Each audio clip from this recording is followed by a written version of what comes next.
दोस्तों, एक बार फिर स्वागत है आप सभी का हमारे चैनल स्टोरी टाइम पर। आज हम आपको एक छोटी कहानी सुनाएंगे जो आपको एक बहुत बड़ी सीख देगी। छोटी कहानी की बड़ी सीख।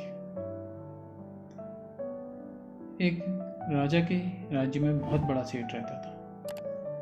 उसके पास अपार धन था। एक समय राजा ने सेठ को बुलाया। राजा सेठ से मिलकर बहुत खुश हुआ और बोला कि तुम मेरे महल में रोज आया करो। अब सेठ बराबर राजा के पास आने जाने लगा। धीरे धीरे दोनों में गाढ़ा प्रेम हो गया। दोनों में कोई कपट भी नहीं था। दोनों निष्कपट थे। दोनों का यह प्रेम बहुत दिनों तक रहा। एक बार की बात है, सेठ और राजा में बात हो रही थी। बात के दरमियान राजा ने कहा कि मैं चंदन का एक मंदिर बनवाऊंगा। और फिर ये बात आई गई हो गई। सेठ के मन में विचार आया कि चंदन की लकड़ी मैं खरीद लूं, क्योंकि मंदिर में तो चंदन की बहुत सी लकड़ियां लग जाएंगी। मेरे पास लकड़ी होंगी तो मैं राजा को दे सकूंगा। यह सोचकर सेठ ने जहां भी लकड़ी मिली सब खरीद कर स्टॉक कर ली। अब उसके पास चंदन की लकड़ियों का बहुत बड़ा स्टॉक था।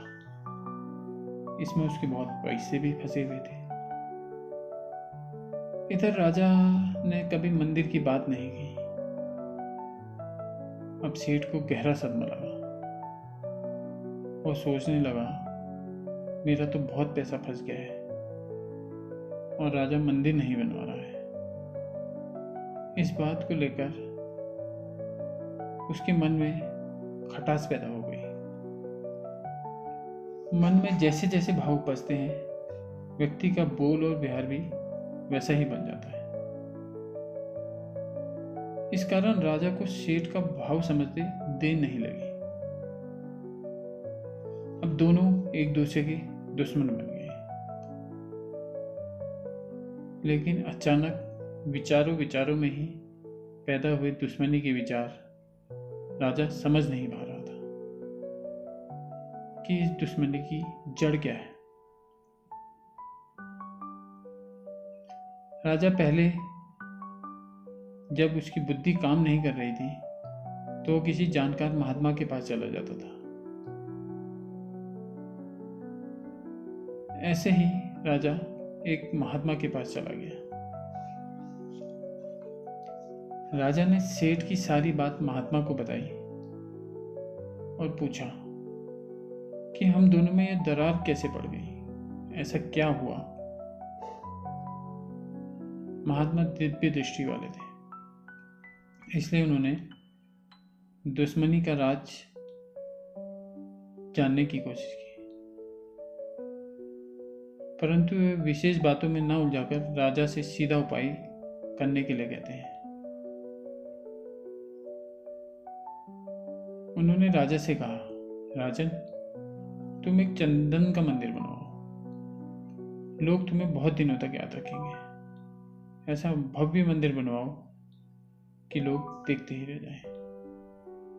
अब राजा ने घोषणा कर दी कि चंदन का मंदिर बनवाऊंगा। चंदन की लकड़ी लेने के लिए राजा के आदमी चल पड़े तो लकड़ी केवल सेठ के यहां मिली। मंदिर का काम शुरू हो गया। इतनी लकड़ियां लगी कि सेठ की सारी लकड़ियां मंदिर के काम आ गई और मंदिर अब तैयार हो गया। इधर सेठ जी का सारा पैसा भी वापस आ गया। सेठ की सारी चिंता दूर हो गई। इसलिए अब उसके मन से राजा के प्रति खटास भी जाती रही और दोनों फिर से दोस्त बन गए। राजा को महात्मा ने समझाया, देखो, ये माया की छाया है। निष्कपट रहो। कोई दुराव छिपाओ न हो तो दोस्ती निभ जाती है। नहीं तो ये दोस्तों को अलग कर देती है। मित्र मित्र, सहेली सहेली, नाते रिश्ते सब में खटास पैदा कर देती है। पैसा मिल जाए, हिसाब पूरा हो जाए तो सब दुश्मनी खत्म।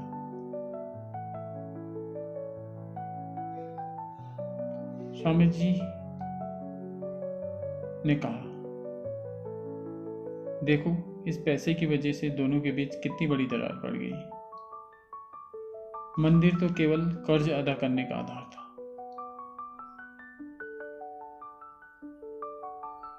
महात्मा के कहने पर दोनों का झगड़ा आसानी से खत्म हो गया और दोनों आपस में मिल गए। दोस्तों, ये थी कहानी। इस कहानी का सार यह है कि पैसा कैसे हम दोस्तों, रिश्तेदारों और नातेदारों के बीच आ जाता है, ये हमें पता नहीं चलता। यह कब किसके मन में क्या भाव पैदा कर दे, ये कोई नहीं जान सकता। इसलिए अपने रिश्तेदारों, नातेदारों के बीच पैसों को लेकर हमेशा साफ रहिए। कुछ ऐसा ना कर बैठिए कि अंदर ही अंदर रिश्तों में घुटन पैदा हो जाए। इन्हीं विचारों के साथ हम विदा लेते हैं और आप सभी का धन्यवाद करते हैं कहानी सुनने के लिए। ऐसे ही और नई कहानियाँ सुनने के लिए देखते रहिए story time channel. Thank you guys.